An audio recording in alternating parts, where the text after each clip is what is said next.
Hello and welcome to the DVD commentary for the BBC television version of Scum, which is made 2 years before the feature film. I'm here with three of the people involved in the filming of Scum, and they're just going to give you a name check so you recognise their voices from now on. I'm Margaret Matheson, I was the producer.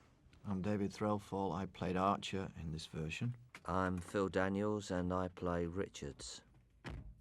We're going to start with you, Margaret, because this version of Scum was actually commissioned by the BBC and you set up the project. Now, at that time, you had what would now be considered, I think, a sort of dream ticket because you had 4 films and 12 videotaped plays to commission. Why was it that this script leapt out of you at the time? It was the first script I'd read. I'd just worked with Alan Clarke and David Yallop on To Encourage the Others, a TV drama about the Craig Bentley case, which I'd just worked with Alan, and because I knew him, I sat down first day in my office as the new and unexpected producer of a strand of films called Play for Today. Alan plopped this script on my desk. I read it, as they say, that day, straight off, and I knew it was very good. Decided to make it.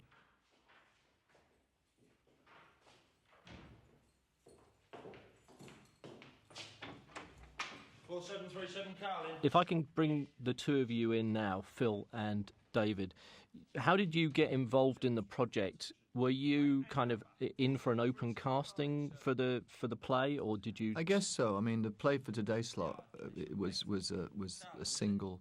It followed on, probably, I guess, from like the old armchair theatre. There was a weekly slot of drama that was supposed to be like the flagship drama of the BBC at that time. It was something I certainly grew up with and aspired to be in. And then this, as Margaret said, was in one of those slots.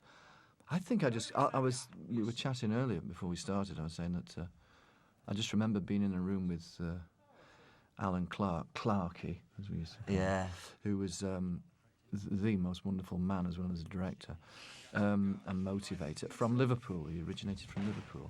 But as I was born in Manchester, I tried to treat him as an equal. I just remember being in a room with him and just reading. That's all I remember. And then just auditioning as you would for anything else, and then getting the job. It was a very early job of mine. I'd done another play for Today called Kiss of Death with Mike Lee, and I think he'd seen it, and then I suppose there was some kind of recognition. So I'm trying to remember as I speak how old I was. How old were you? Well, I think we were all 16, 17 years old at the time. What I remember is there's quite a few. I went to a drama school, like stroke club, called the Anna Scher Theatre in Islington. We did improvisation. And there's quite a lot of young actors in this that came from Anna Scher's, because I think we were all kind of naturalistic acting, and this is what Alan Clarke liked, and I think it's what the film needed. So I think he did some open auditions at the theatre, Anna Scher's theatre, and picked 6 or 7 of us or 10 of us to be in it, and I think that's how I got involved.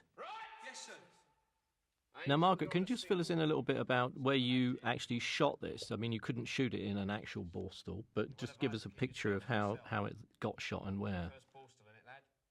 Well, we went looking for suitable locations, and I don't remember how many others we looked at, but this was a now empty old folks' home in Red Hill, which is just a 20-minute, half-an-hour train ride from central London. And we decided to do it there because we could have complete control of the building. And actually the entire film was shot in that one single location. So every day the boys all had to get in the train and come down. It simulated being in a Borstal very well, that, didn't it? I think going to the same routine, the same place every day, as it were. Yeah, not to mention the fact that Alan's kind of approach to rehearsal was to drill you all. Yeah. I mean, I remember that as a very, green new producer. It was a revelation to me. Of course, the nature of the film kind of led to that, but you just were drilled. Yeah, he didn't soft soap Alan. Alan he Clarke. whacked him, and he really whacked him. He really made John Judd whack us, and it used to get us really angry. So we used to plot against the other actors, you know, you used to really feel like I used they to were worry a real, lot, yeah. they were real screws. So he made it work in that way. It was a tough film from every point of view because it was midwinter, very, very cold, in this very big, damp, depressing building. And, I mean, just keeping on day after day, very tough for guys who were, as we said, really, really young, heartbreakingly young. I was a tad older, but was that what you were, 16, 17? Yeah, something like that. I just remember as well that, like, a lot of the other Borstal boys, the extra Borstal boys, were brought in from youth clubs in Leytonstone. That's right, they brought them. And they were proper tough kids, you know. More of that when we get to Murder Ball later on. Absolutely, yeah. That's right. There was a few scores settled there, weren't there? Yeah. We should just mention a little bit about Ray Winston at this point, because I gather that in the original screenplay that, or play that Roy Minton had written, that character was a Glaswegian. And there's a lot of talk in the various things that I've read that the reason Ray got the part was because of this walk. He has this very distinctive, serious geezer walk. Was he the first person you saw for the role? If I'm honest, I don't remember, but whether he was the first or not, he was the only one. He was the only one who was ever going to get it. I mean, you just have to look at the way he commands this film. I'm sure the guys would agree. Oh, that, how could you have it? How could you have He's anybody such a else? nice bloke as well. This guy is running this Borstal. I mean, in the story, and if Ray's 19, I'd be surprised. He's 18 or 19. I think he looks, a staggering authority, staggering kind of ability to act to camera. I don't know how much screen work he'd done before, if any. I don't know. Do you know? I knew nothing about anybody except Phil. What's this saying on your feet, lad? What do you think this is? Okay. Stand. Phil, if I can just bring you in here, I have to sort of gloss a little bit of the plot here. Obviously, what's happened is that Ray Winston and a couple of other guys, including this boy here, have just arrived at the Borstal. They're obviously getting a very rough time. Well, they come with a reputation that Yeah. obviously the wingman is trying to dampen down, saying, I run this Borstal, you're not the daddy. The daddy phrase being, well, the person inside who's an inmate who runs the wing. Yeah, yeah. Pongo Bates is the current daddy, but Pongo Banks. Yes. Sorry. Your character, Phil, is very interesting. He's quite a weaselly little guy, and he's kind of the right-hand man, but you sense he's not quite as tough as he thinks he is. Oh, well, I wouldn't think that. Weaselly, you don't. I think it was he's a big kind stretch of, for you, that. Yeah, I think he was. I mean, I think he's called Slasher Richards or Stripey Richards. So I think he's not. Maybe Stripey, that's what he was. Yeah. That was his nickname. maybe he's not. You know, the physical attributes aren't as big as Pongo Banks, but I think he'll use any weapon to gain superiority. And I think what the screws are using them to keep everybody in line. So I mean, they're being used. Now, this is David. This is your sort of first big scene as Archer. Good God, is here. that me? That's you, and it's a great scene because it sets up this whole thing that you're just going to give them grief all the way through your sentence. You don't care if you serve the full whack. You're just going to give them grief. And there's all this stuff about, I'm a vegetarian, I'm an atheist, I'm not going to fit in with any of this. Yes, that is you, David. No. Told them I was Christ. So when you came to this character, he's obviously a very different character from most of the people in the Borstal. I based him on somebody. When I based him on somebody who I won't name, but who'd been very recently in my life. And I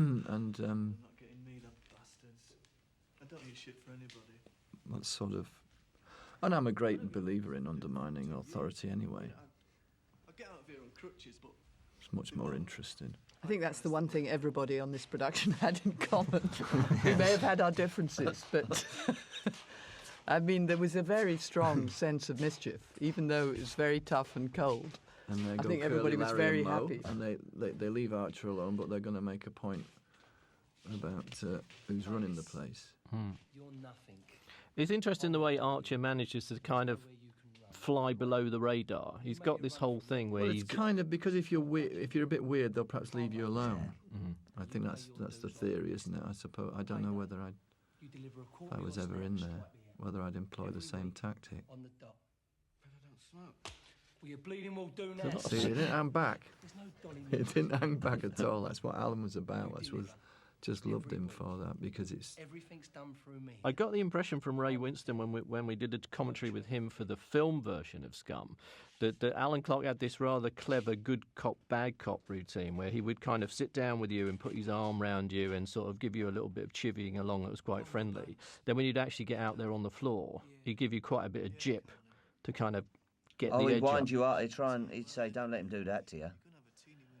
Sorry, I was miles away. I'm just transfixed by this Rubenesque, not Rubenesque, kind of Vadgisty kind of figure that I'm cutting Your look. here.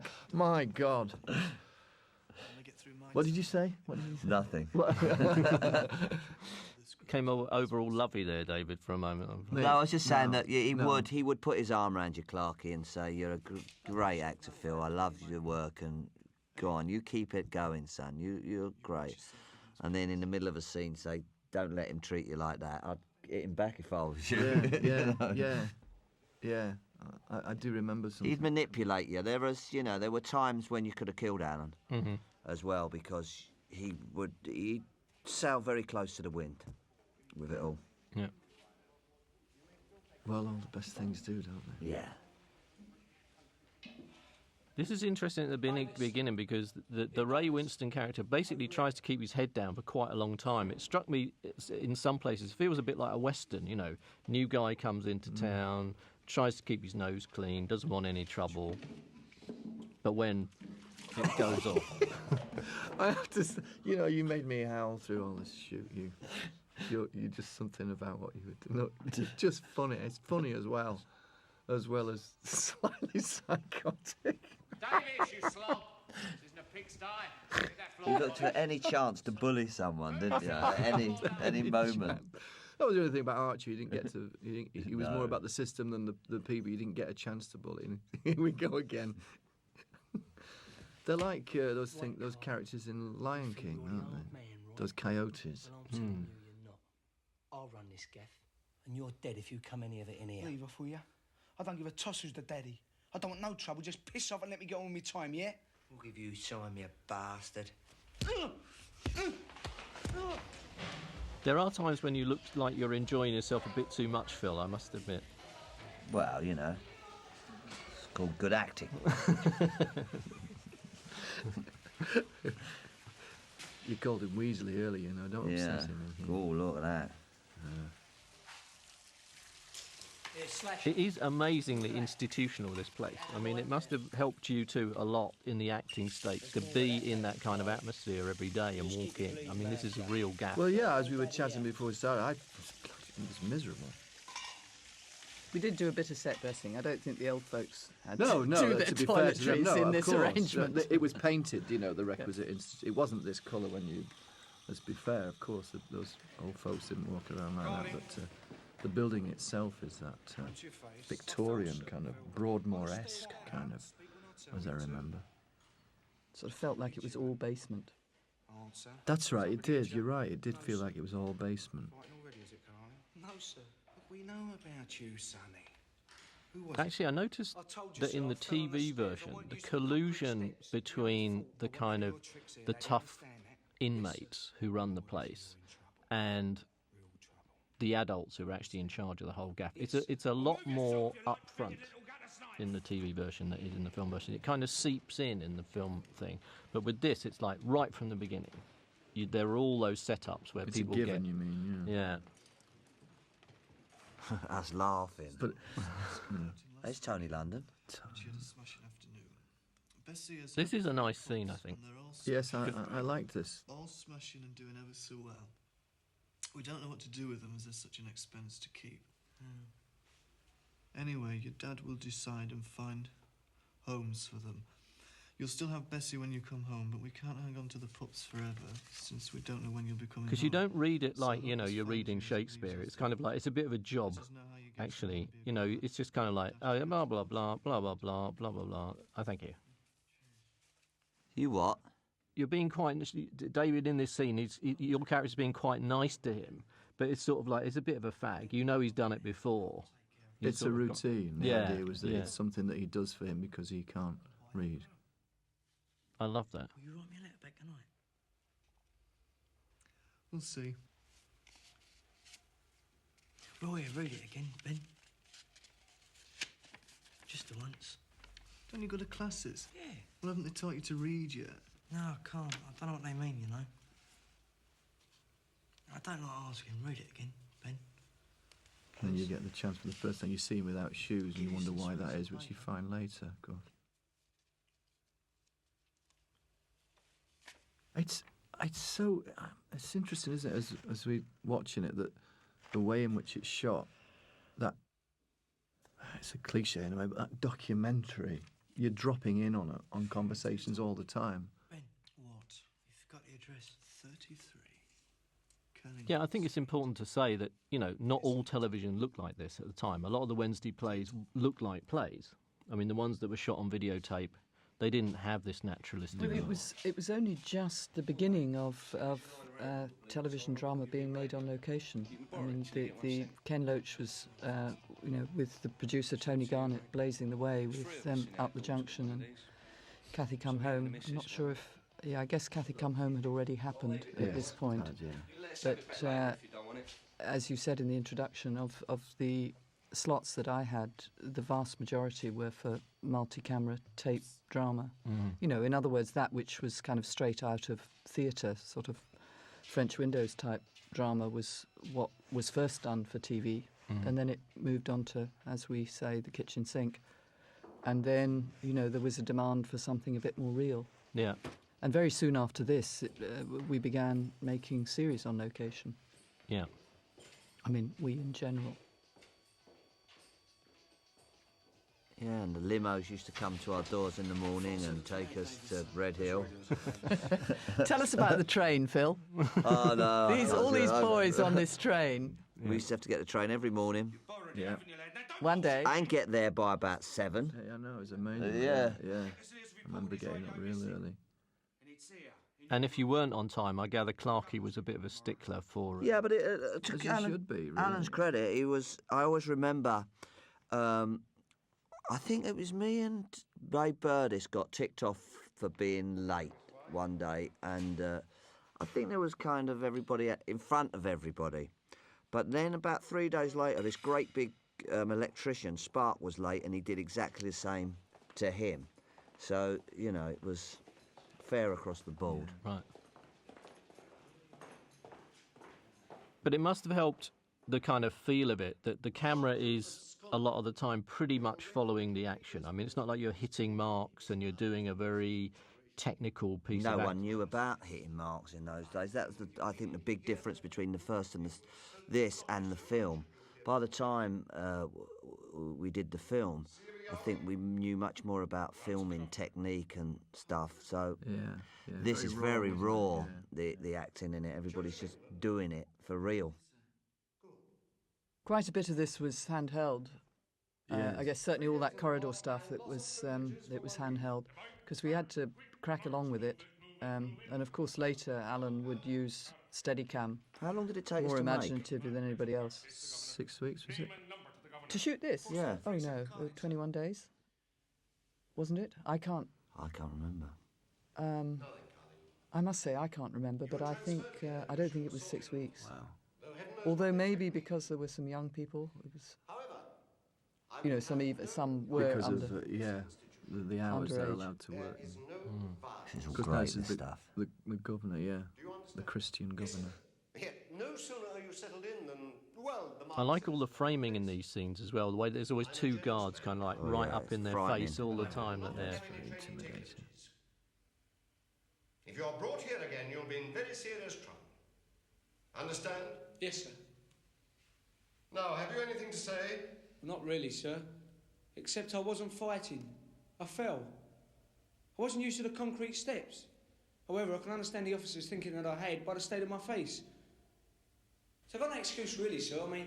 Were you able to actually shoot it roughly Yes, sir. in sequence? I mean, I know that happens very, very seldom, but or did you have to stage certain It was big all over riot the place scenes? as usual. 3 days Yeah, Yeah. for sure. loss of earnings for 2 weeks.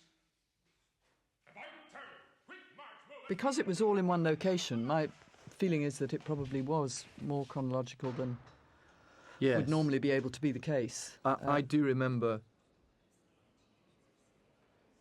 No, I don't. I thought I was going to say that first scene wasn't my first scene, but they were.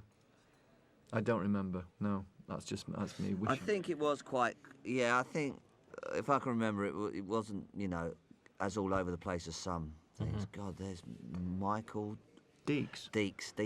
There's Deaksy. Look at his hair. Well, listen, I can't comment about anyone's hair. The way I'm looking there, You look like Hernan Crespo. Herman Crespo, for those that don't know, is a footballer for Bolton. Yes, sir.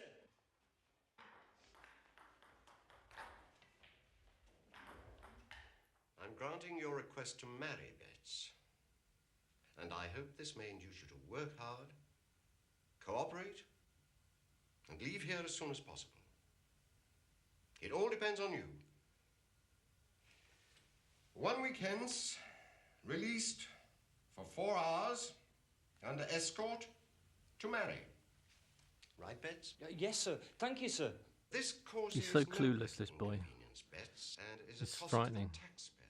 Yes, sir. And I cannot pretend Almost to as frightening be as that pleased you're marrying wallpaper. in a registry office. Oh, that's just for now, sir. We're having a proper church do when I get out.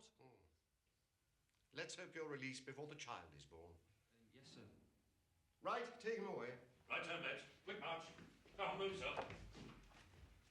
Archer. On the mat, Archer. Name and number to the Here you go, governor. David. This is the first time we really see you winding him up. I really Still like this thing. vegetarian, are we? Yes, sir. And barefoot too. Yes, sir.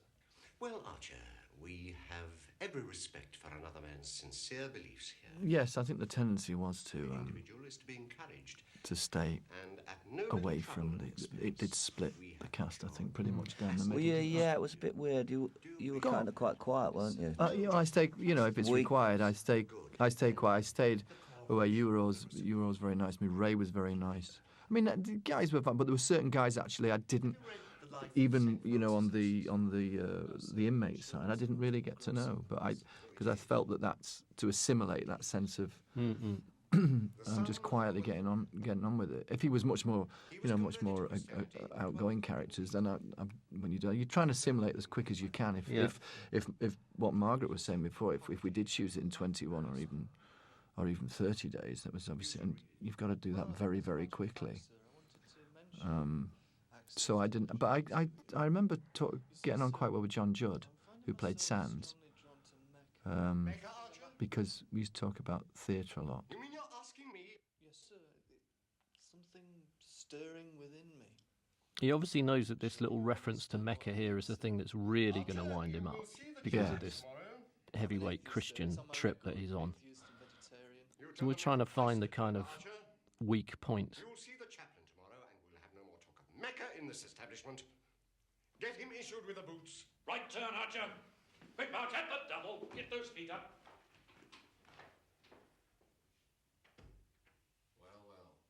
There's a lot of this drilling. I mean, you talked about drilling earlier on, but in a way, in order for it to work and for it to feel like they were in Borstal, there had to be a lot of this stuff. Did you do a lot of stuff like that? Well, to be honest, I can't remember that well, but I'm pretty sure we did. But we were such baddies in it, I don't think we had to do as much. That was as the thing, yeah. the I mean, rest. I've just done that. I just did this film, Master and Commander, and we did. There was a whole lot of drilling before we started there, but because which is kind of interesting, but you get again sifted into compartments, and but luckily, and in some ways, I had a character that just is the captain's steward, so therefore he's slightly out on his own. So there's a kind of parallel there. So I didn't get to do a lot of drilling on that one either.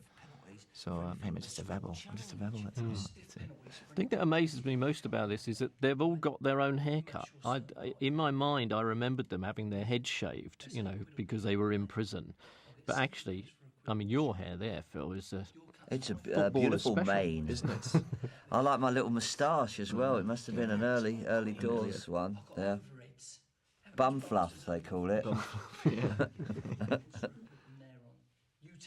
Roy and Alan certainly did their research in Feltham and places like that. So, because it's quite extraordinary to look at it now and see that the screws are also, they've got their own clothes, their own hair. I mean, they're, the long hair of the day, which is completely unimaginable now. Right.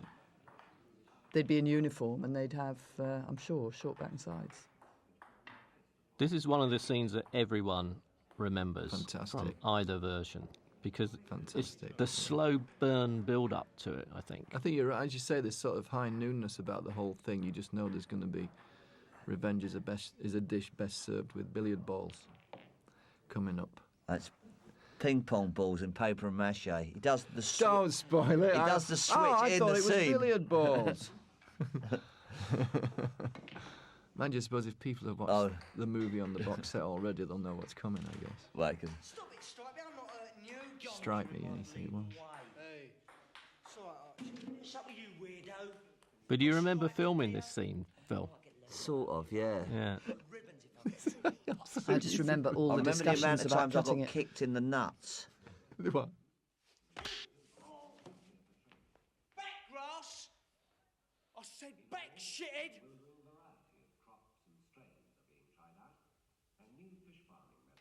It is frighteningly realistic. I mean, when I watched it yesterday, I actually rocked back in my seat when you got whacked. But did you shoot it more than once, or did it all go off? I don't know. Oh, I think we shot it. You do a lot of takes with Alan. You wouldn't you just do it once. But how do you keep your energy levels up in between the takes then? Because, I mean, the first time you kind of know what's coming. Well, you just do, don't you just have to, Oh, because that's it's part of the gig. once they say action, you're away, you know. I do try to imagine this going out on BBC at, 9 o'clock at night in Looks good at taking it 1977. there. Hey? He looks good, John, taking He does, it. doesn't he? Yeah. But I like the way Archer sort of theorises all the time. And when that little speech he makes in the scene we just saw about respect, you're telling us all it's all about respect, but actually, we're treated with contempt day in, day out. How can we possibly have respect for these people? So he's for the finally authority? joining the system now, Winston. He's become the daddy. I particularly like The the way he fact drops me in this. it's that sense of everything's out of his control now. Yeah. Yeah. He's a good actor, this guy. I mean, you believe in him totally. Was he kind of pretty scary on set He as was well? a lovely guy, John Judd. But I mean, probably still is, but just I mean. Don't come that with me. Who do you think you're talking to? Carlin. I want you to name Carlin. I think the way he picks him up off the floor and slaps him around like this, you just kind of think, this is really out of control now.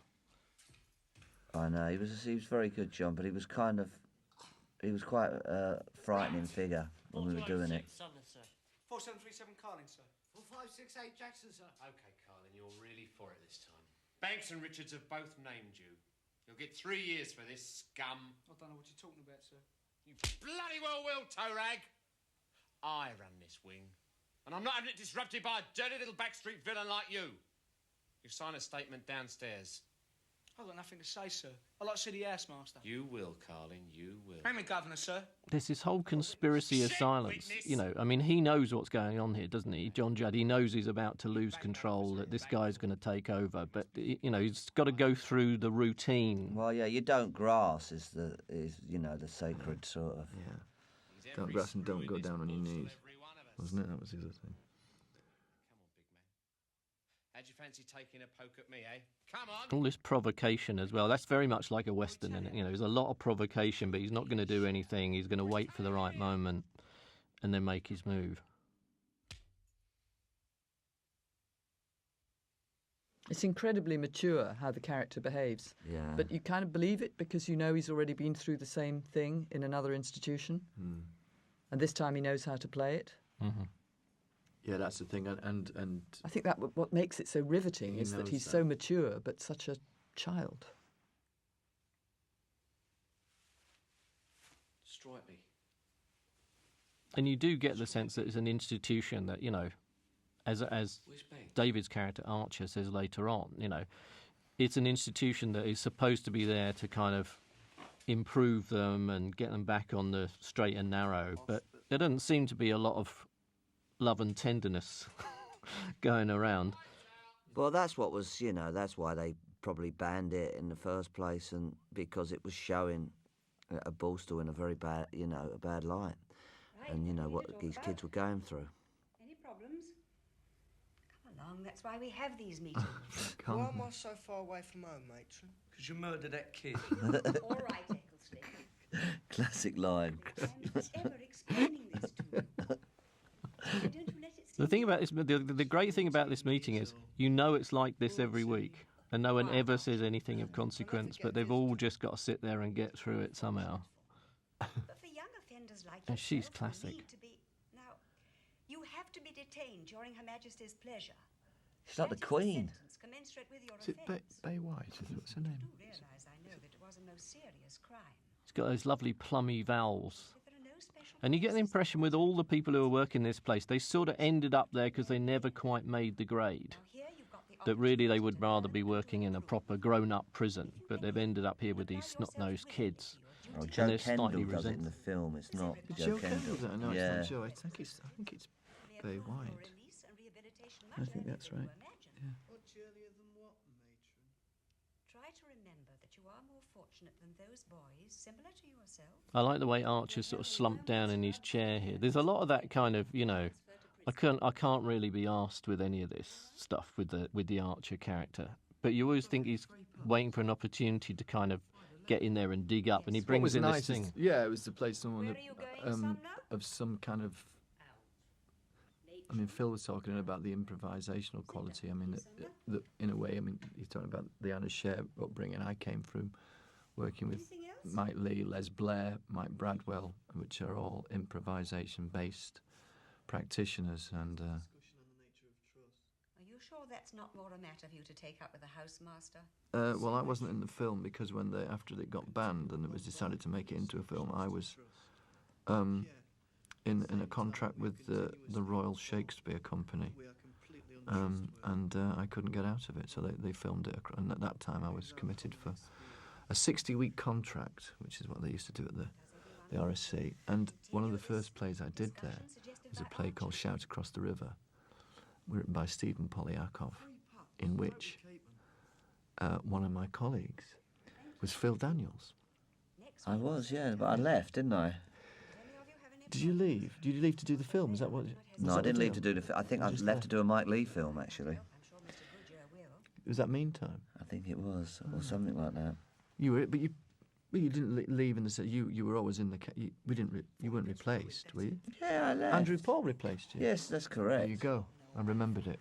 It's so long ago. Andrew Paul, who's in the film version of this, replaced Phil, who was I was in a play with at the RSC, and I couldn't do the film. I was absolutely gutted because I just thought.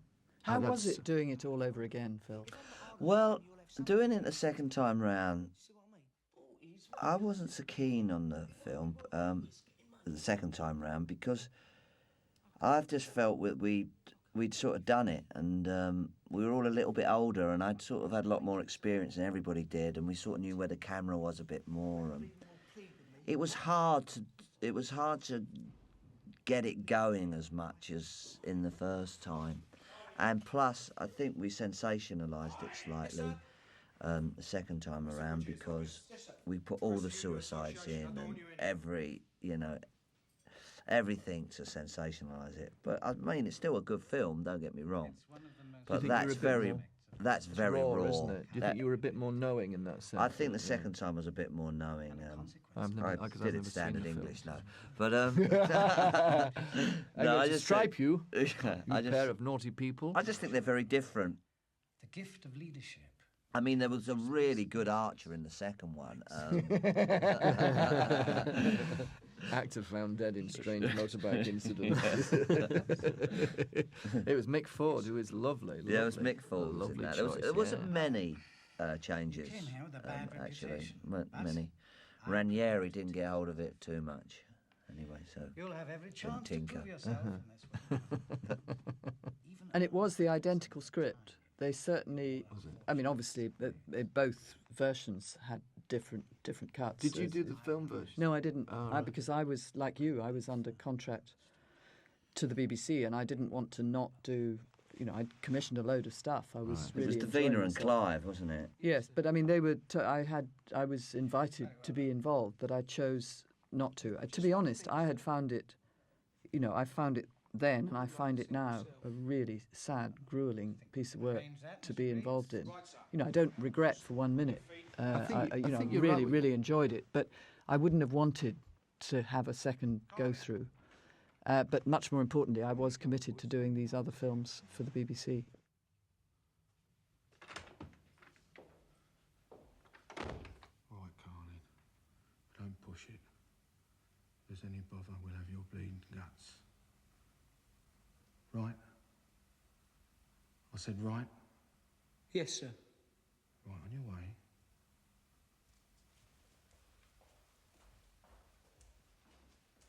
Corridors in this place, they seem to go on forever. Here we go. Here we go. Murder ball. Murder ball. Now, how much did they tell you about this scene before Alan they flung you in? He told us a little bit. He said, I think we had as I recall, we had a fight. Didn't it was Ray Dewars who was one of the guards? He did the fight directing on this one, didn't he? And he showed us how to, you know, fake a kick or a punch and this, that, and the other. So we did this. These guys are real Borstal guys, aren't they? Some of these guys. So, huh? yeah. These are the guys that came from Leytonstone. Oh yeah. So they lay out all the rules, and basically they're just all scores are settled. It's a pure. That's Paul Moriarty, isn't it, playing as gym teacher this time? Isn't it? No. It's a pure game of racial hatred. Scores are settled. And there's me going down there, I remember. Now, there's some of these are used. They're, there. There's some real stuff going in. Oh, there was a few whacks. We did it one take, and then I remember Alan getting in the middle of the program. Great, lads, well, great. It's a bit like, you know, it's a bit Mickey Mouse, you know, so everyone laid down, don't hurt each other. So there's, I'm being grabbed there. So the next take we did, I kicked the crap out of somebody. Because they... It's someone, it's like you don't enjoy, you're enjoying it too much kind of thing. So, and I remember when he shouted cut, I remember that Ray was still having a scrap with someone. So it was quite an interesting day out of the office, that was. Yes. We got a lot out of our system. And of course, again, the figures of authority are using this racial thing to sort of divide and conquer all the way through the film, aren't they? You know, it's like all the time the white and black sides of the place are. That bastard that did me the last time. Yeah, that's the second take. I got him back. I mean, if the film had been made a few years later, the blacks would have been running the Borstal. Yeah. I mean, it's kind of... Maywing sent a word from Baldy, their tinted daddy man. He wants to meet you. And this is it, the tinted daddy man. He wants to meet, Carlin. We know what for. He's a right hard man. When's it going to be? I'll find I him. like the fact that he's quite methodical about the way things get set up. You know, it's not just, You're right, here's a ruck. It's like, you know. yeah, it's like Clint Eastwood, isn't he? Yeah.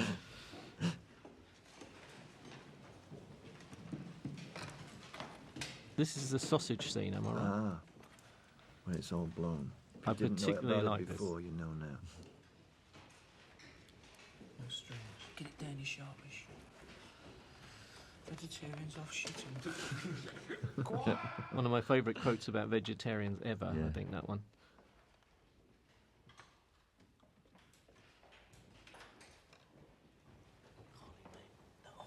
I guess I suppose where Archie gets some respect as a character because it's known that he's doing the system in that way. So Yeah. I suppose that physical action says that's what's great about film. I wouldn't like to cross him, would you? Who, Peter Francis? No. He was an amazing disco dancer. Yeah? Was it? Yeah.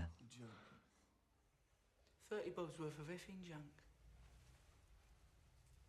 Effing, you see. My older brother Yes. Wasn't once allowed stuck then. it on me. You can show. You can have a look at the violence and this and that, but don't say the word fuck. I think the relationship between these two is very interesting because, like you say, you know Ray Winston knows that your character has found a way to kind of play the system, and he respects that. It's not his line of country at all. He's Absolutely, more... yeah. He don't look like he smokes, Ray, here. Does he smoke? Yeah, no. She was ill all the time, you know, fragile. And there was all this stick about giving her a hard time and her wanting to see her son secure and respectable and all that shit. Anyway, I was sticking out in the office. Only thing was, I got too ambitious. I wasn't satisfied with dipping my hand. It's a lot of standing around in these kind of... Everything sort of recedes off into the distance, doesn't it? It's, you know, it's kind of always that institutional sort of oppression. Most of the time you got it in context. Yeah. Well, that's it. I suppose most of the time you're banged up in your cell, aren't you? Not much rehabilitation going on. No. Exactly. Let alone you see education. him in the playroom, but they wouldn't be in it for very long. See, again, this scene, this is all one take.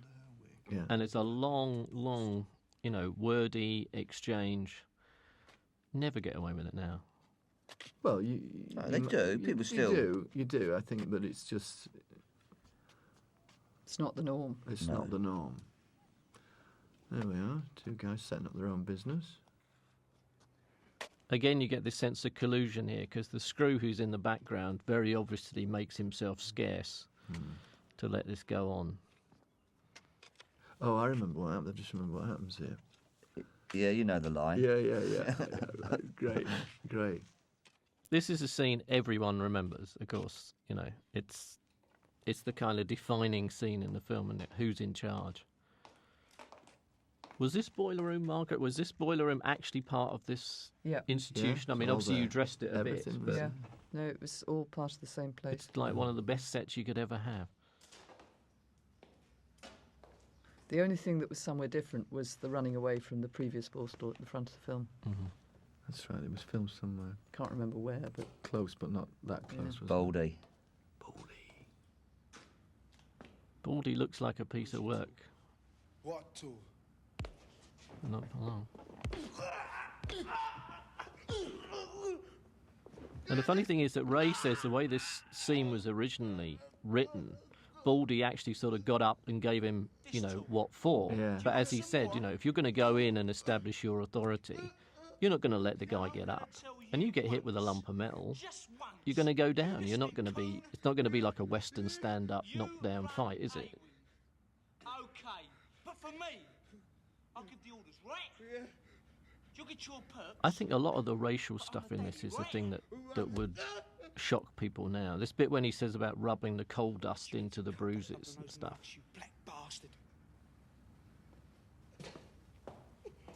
How do you mean it would shock people I today? think, you know, don't because think we've moved on nowadays from it would just be considered like, you know, not kosher to come out with that kind of stuff. Yeah, but if you're going to do something about bullshit, it's not going to be a very liberal society. I mean, No, the guys are going to be like That's what I that. could never understand about when it was banned. You know, it's like you'd seen this. You know, people, the powers that be, had seen it. You know, what did they expect? Agatha Christie. Yeah.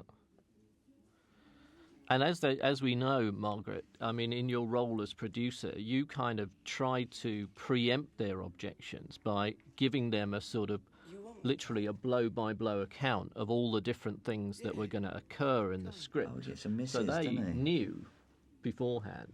Can you just say something about that? Because that's quite an interesting strategy. Well, I that was think. the way the system worked. I mean, unbelievably, there were no focus groups. There was no kind of green light committee. There was no... the producer had some slots and had a head of department who would sign off on that. And the way, I mean, obviously you had a normal, good back and forth relationship, or I did, with the wonderful head of the department, James Catherine Jones. But in practical terms, once you decided to make it, you wrote up a so-called early warning synopsis. And I was very careful to include every single incident in this particular case rather than just knock off a quick one. And the head of department would sign off on that, and then it became a production, and that would go upstairs to the bosses. And I think I'll never know if this was ever actually read until they saw the film several months later, or not. Now, when the film was actually finished and, you know, they either had or hadn't read that early warning synopsis, but they got rather more than they bargained for, what was the sort of procedure at that point? Did they just say to you, I'm sorry, this is just way too tough, there's no way this is going out? Or was there a lot of kind of, well, yes, this is okay, but... Well, first, I mean, the copy dates used to be very long in those days. So the Radio Times, which was the Bible of what was going to be on telly and radio, was already printed, or it had gone to press before the film had been seen by the top dogs. And their first reaction was to ask for cuts. And then a number of people were consulted. And quite interestingly, liberal other heads of drama and documentary makers with special knowledge of the prison service were consulted. And I think that even though we went along with some cuts, I mean, the billiard ball sock scene was slightly cut to take away the moment of impact. And there was one suicide, which is not in the film, or a second suicide. And various bits of cutting that we did, but still it wasn't satisfying. Or still the BBC was nervous, basically, scared of the Home Office, I would say. Right. I mean, it's through the last 50 years, the relationship between the BBC and the government has always been a tricky one. And however independent the BBC is, there's no question that the government manages to exert a degree of influence over what is shown and what isn't shown. But some people got behind you, though. I mean, for instance, I think David Hare, the playwright, and a couple of other people from who had a relationship with the BBC, were supporting you in that sort of battle to get it shown. No, well, I mean, being quite, relatively new to this, I had foreseen that there would be, questions, and I had, as I said, gone a long way to try and prepare for it. This is such a sad moment in the film. We should come back to what I was saying. Do you want to? Well, he's talking about, he thinks it's his dog and it's his wife that's died. My wife. Candy was my nickname for my wife. Was that the second suicide? Because in the feature film, I was waiting for it actually when I watched this yesterday. In the feature film, Toyne also goes off to I think he goes off to the prison, the Borstal Hospital, and it's reported later that he's died. So you took that out of this TV we version. Did. We were convinced to. I mean, the big argument at the time was that there was too much incident packed into the 75-minute running time. I mean, which is sort of, was obviously a ridiculous argument, since that is the definition of dramatic fiction. And, there were all the arguments about, have you seen Hamlet, and so on. Yeah. But the accusation was that not all of these bad things might have happened over a period of time, say maybe 2 or 3 years, but in one Borstal over a period. Somebody mentioned the figure 2 weeks, although where they got the figure of 2 weeks from, as if that were are we meant to think the time frame is that compressed? I mean, I think it is quite compressed, but probably not 2 weeks, no, because if you look at how the relationships develop, it seems quite tight. I don't actually remember how. I mean, we will have worked it out at the time, because you do, in order to make sure that your continuity makes sense. But certainly over quite a short period, and certainly all in one Borstal. But Roy had examples of existing Borstals where exactly this level of incident had taken place. It doesn't feel it watching it, I must say. It doesn't feel that it's all unrealistic. No, I think it was just a ruse to get rid of us, really. Yeah, I think so. Did it feel like a political decision at the time? Yeah. Definitely. I mean, first of all, it was, it was once the executive had decided that the film should be banned, I actually made a telephone call to the then chairman of the BBC, Sir Michael Swan, who was a wonderful guy and immediately saw me in his office, which is incredible. It wouldn't happen now, and was extremely sympathetic and interested. And I think that had the various other scenes, preceding events played themselves out slightly differently, he might have been able to rescue the film. He had absolute respect for what was being done, but once the executives below him had made a decision the film was not going to be shown, he wasn't really willing to overturn that, even if, we'll never know if he would have wished to or not. He chose to back the executive, but in the most generous and supportive terms. The thing that really, really annoyed them was when we showed it to the press, but which we didn't do until after we'd been told the film would not be shown. So at that point, we arranged a screening in Soho, which was then, more to do with sex shops than the film business.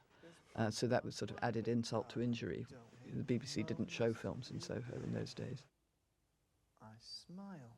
Alan and Roy went and met the press afterwards. I was actually in the studio recording another television drama at the time, so I wasn't literally present at the screening. But we got the front page of most of the tabloids the next day. It was a big story. And I have to say, I think that the BBC didn't come out of it well. I think they would say that. When I was out, I always reminded myself I could take something good from every experience. Now, David, this is your sort of big scene that we're halfway through here.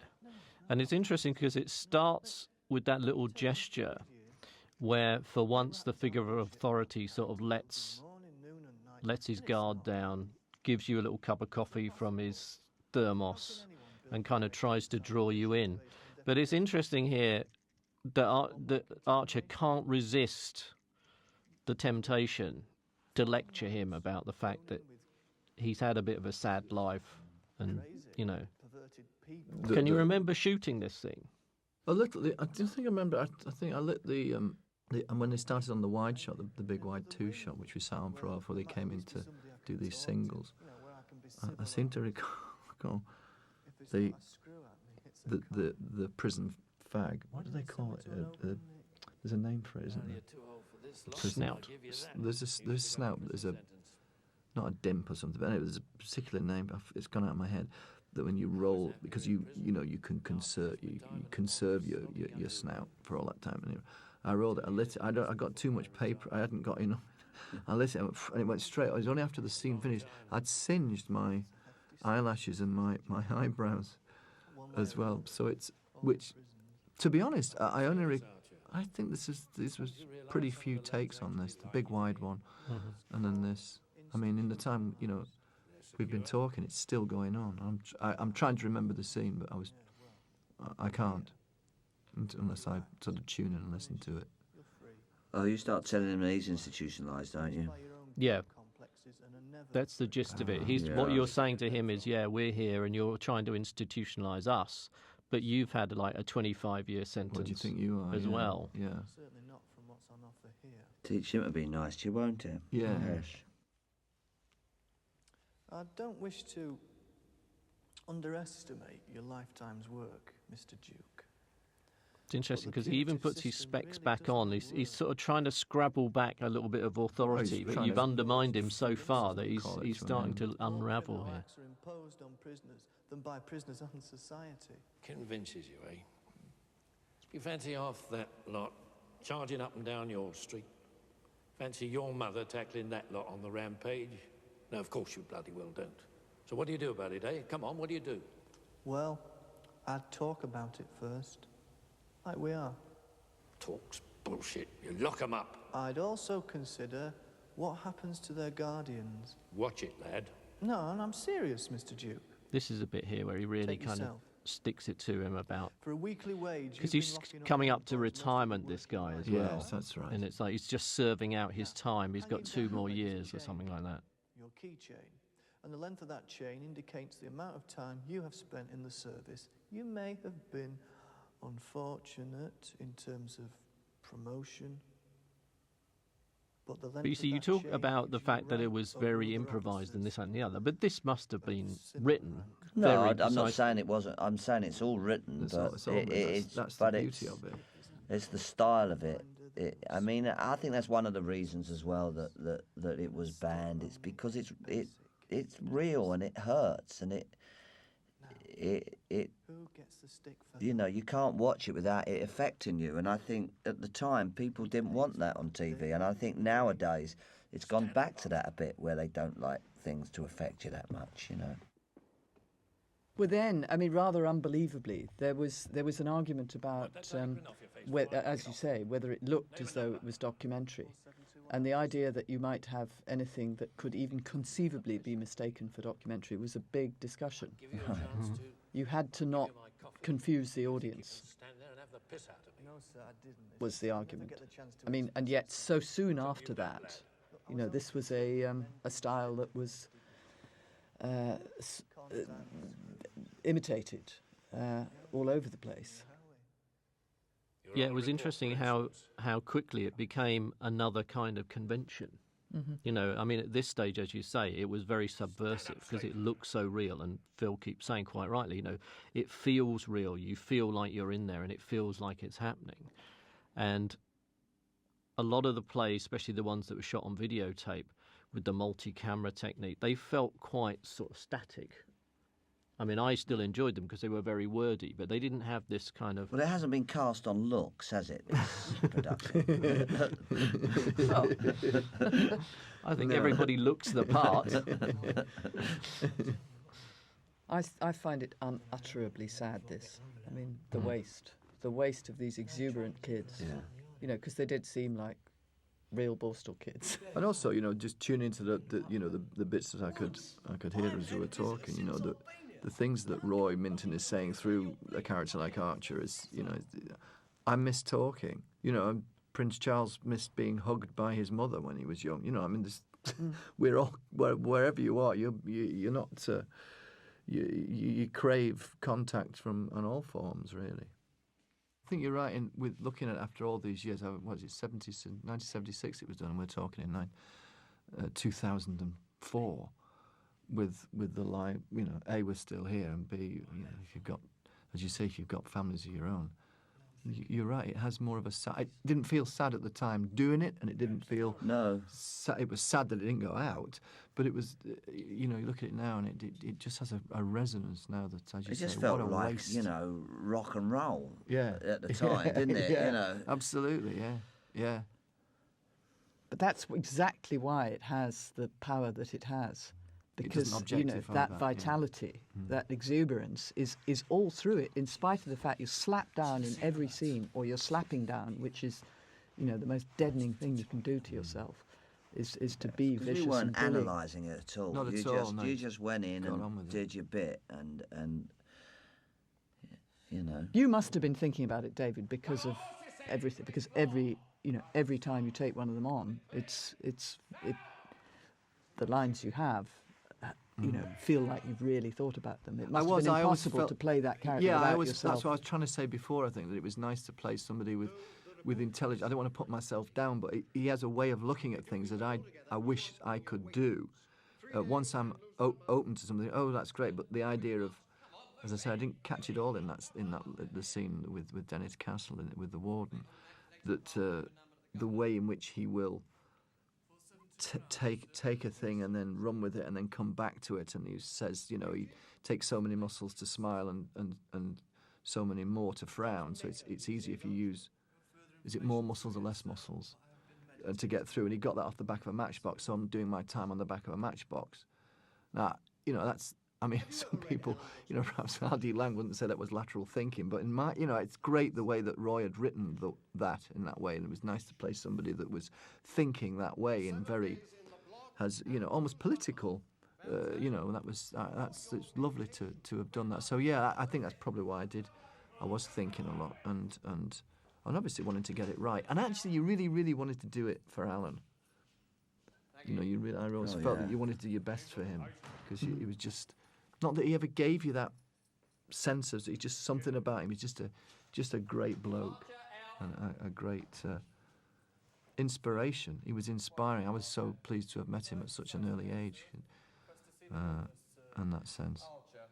I'd already done 2 things with him in which I'd been the script editor, but I'd only produced 1 film before this anyway. This was the second film I'd made. Had you? Because I always thought you were such a big name at that time. Didn't you do stuff at Euston, and was it? No. I'd done a film called It Shouldn't Happen to a Vet, which was not necessarily perfect preparation for Scum, but, you know, which was a theatrical film with John Alderton and Lisa Harrow and Colin Blakely, and many others in the north. You know, it was a very straight family film, which I'd done for an American company. And for this same American company, I'd worked on a production of Caesar and Cleopatra, which was directed by Jimmy Kathleen Jones, who subsequently became the head of the single drama department at the BBC. And because I'd been, associate producer on Caesar and Cleopatra with Alec Guinness and Genevieve Bujold, there'd been quite a lot to do, kind of holding it together. And Jimmy and I had got on, and Jimmy, out of the blue, and to not only my shock, but a great many other people's shock, invited me to come in and produce Play for Today, which was already established as the kind of hard-hitting contemporary strand, which had very, very good ratings. The audience had, got used to getting it on a Wednesday or subsequently moved to a Tuesday. It was a regular date for a large core audience. And I was entrusted with this, and this was indeed the first script that was offered to me. I've been living off the street cred it gave me ever since. We do have the greenhouse scene in this one. I've forgotten. We do.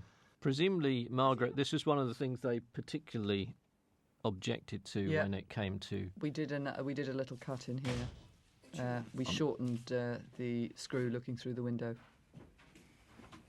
That was... this may have also been shortened, I don't remember, but...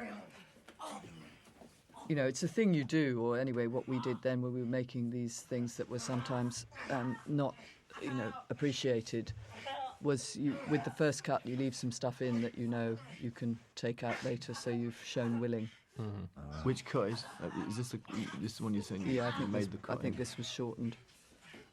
It's him watching, isn't it, that upsets people, not doing anything.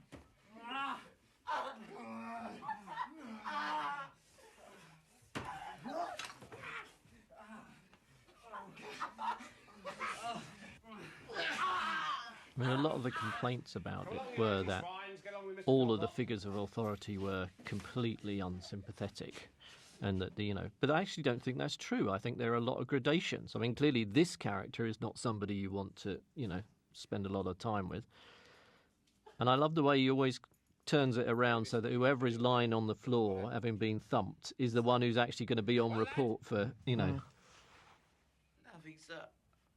Fell. Fall back onto your feet. This isn't Kew Gardens, laddie. On your feet!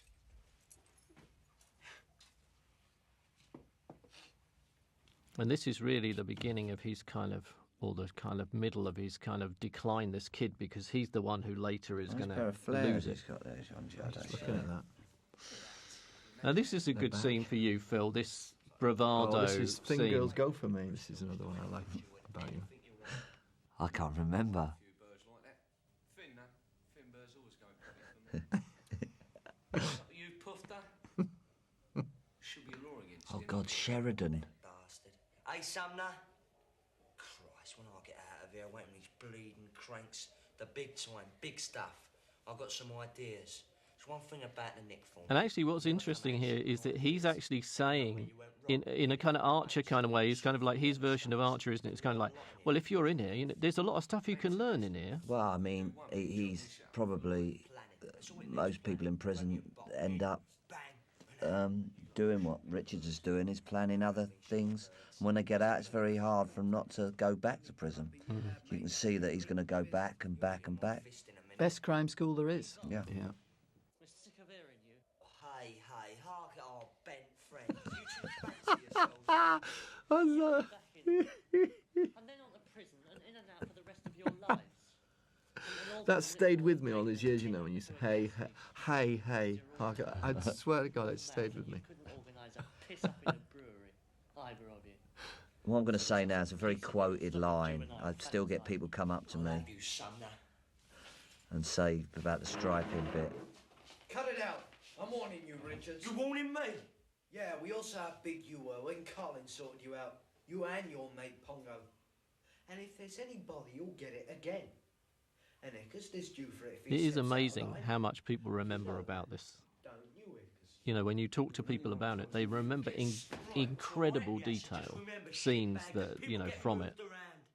And Colin ain't going to be a changing your nappies forever. The way his arse looking, he'll be out in a month. And I'm going to carve you two bastards up. First chance I get, just remember that, the pair of you.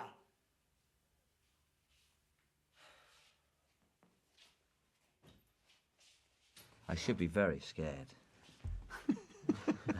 But they're not actually, are they? That's the thing. I'm just thinking exactly the same thing. Why wouldn't I be? But the thing, but that, you know, if you put yourself in those kids' position, you think, day to day. It happens every day. Walking around with your bowels down in your shoes all day. It's terrible.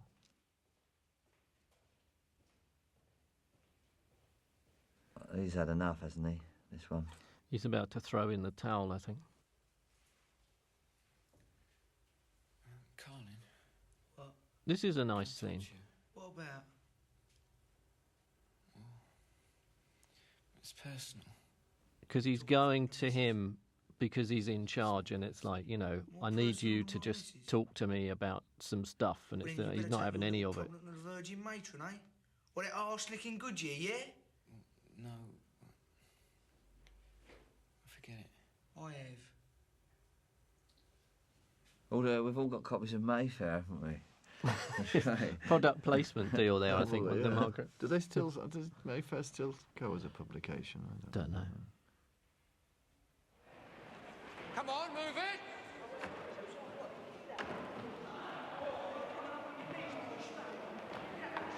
Davis, you're like a wet fart!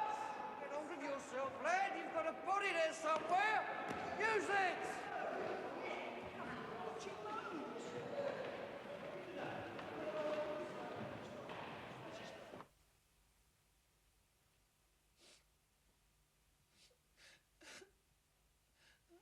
I think what's really distressing about this scene is the way that it just keeps building. You know, if he just sort of had this scene and then he slashed his wrists, it would be, you know, it would be quite upsetting. But it's all the stuff about the bell. He rings the bell and he says to the guy, you know, I feel afraid, you know, bad dreams and all that stuff. And again, he gets no sympathy whatsoever.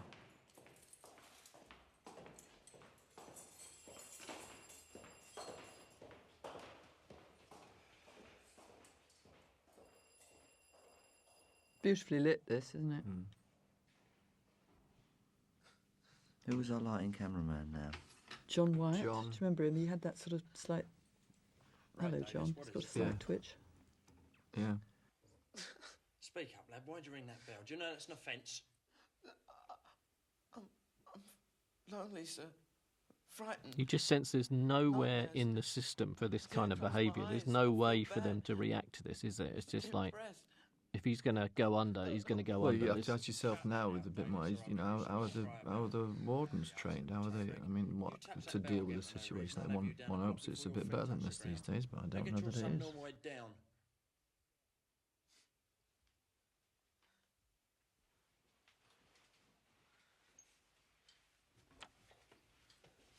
And if you saw the recent Out of Control, Dominic Savage film, not that recent, within the last couple of years, he made a contemporary, I mean, Borstal equivalent with a very similar incident at the heart of it.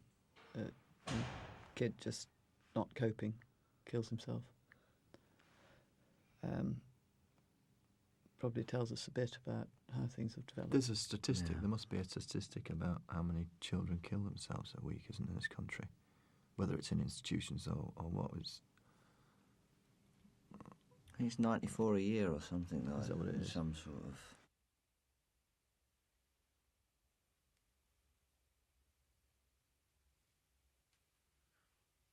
It's pretty tough stuff. I mean, even now, it's...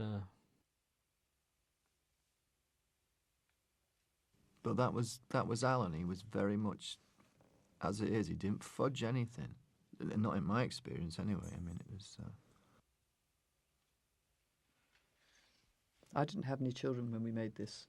I think that, you know, once you've had children, you can't look at this without weeping. You look at it differently, don't you? Yeah. It's funny, I was just thinking when the bell went off, when we had our second child, I rang the emergency bell twice in the hospital for someone to arrive. And when they finally did, the head was on the way out anyway, but it was ignored. So it was, I mean, it's just a sense member that's copped up watching this. Right, Davis. Governor's report. Right, back in your rooms! Come on, back in your rooms! This is good. The way the system completely breaks down here, and they all know something's up, don't they? Because the routine has been disturbed. Eat! Eat, or it goes in the bins! This was a one-take deal, wasn't it? God, this was so... Tracks all down the side of the room. Absolutely. This was so hairy. Very, very dangerous to be in. I was sliding whacked all by over the tables, place. yeah. But it was amazing how everything gets chucked in the middle organically, and That everybody just happened, danced. It didn't it? just Of happened. course, that's right, just in and the everybody started dancing round That's right, it like a just bonfire. happened. That you was know? improvised. That just happened. That's right, yeah. Carlin. But, you know, getting paid to smash stuff up was just outrageous. It was great. Everything you've been told not to do. Although, do you remember, was it this day or the day before? I remember when the extras became, that was it, look, it just erupts. The extras came and the lunch table at dinner got smashed up. Do you remember that? I distinctly remember that. I remember they said, don't smash the windows, and everybody tried to smash the windows. Yeah, I think one of the things I read actually quoted the figure, for replacing the windows, which presumably, Margaret, you had to pay, so you probably still got that bill somewhere. Not sure about that. But also, it's that cut. It's the cut from them completely out of control to the way the system reasserts itself. Boom. Straight in. It gets really brutal, doesn't it, now? Yeah.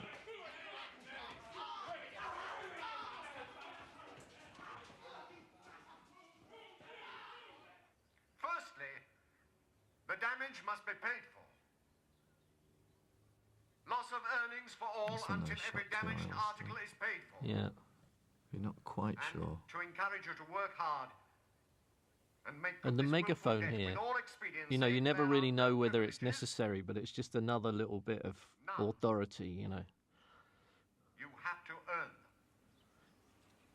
A lot of people think this ending's quite abrupt. It's like it all goes off, then it gets put down, and then he makes his speech, and then it stops. But actually, I think the fact that it leaves you completely up in the air is what is more shocking than if it tailed off. Yeah, I think it's. I remember doing Hedda Gabler a few years ago. I didn't play Hedda, though. I hasten to add, I wouldn't have minded having a go. But it's the same with the end of Ibsen's play. Once you have the gunshot, you got to get out of the play quick, because if you prolong it, you actually you overrun the emotion. You go bang. What's the shock? You've got to get out of this quick now.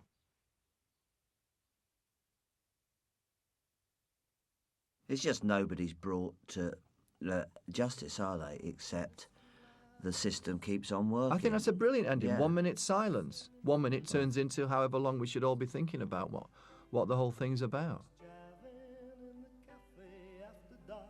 God, what's the music?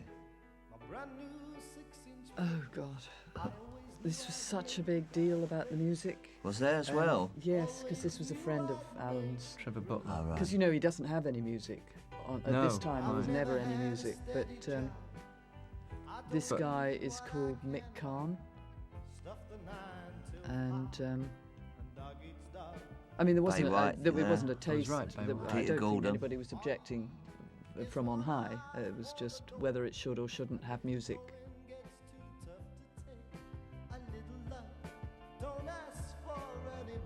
Oh, it was Mike Kahn. God, I remember Mike Kahn. Used to sing in the King's Head. That's right, because I used to see Alan in the King's Head. Dancing on the counter with no clothes on, That's famously. Right. We were all Islington. That was right. Call me the Wide Boy, that was it. Right, we're done. Grand, thank you.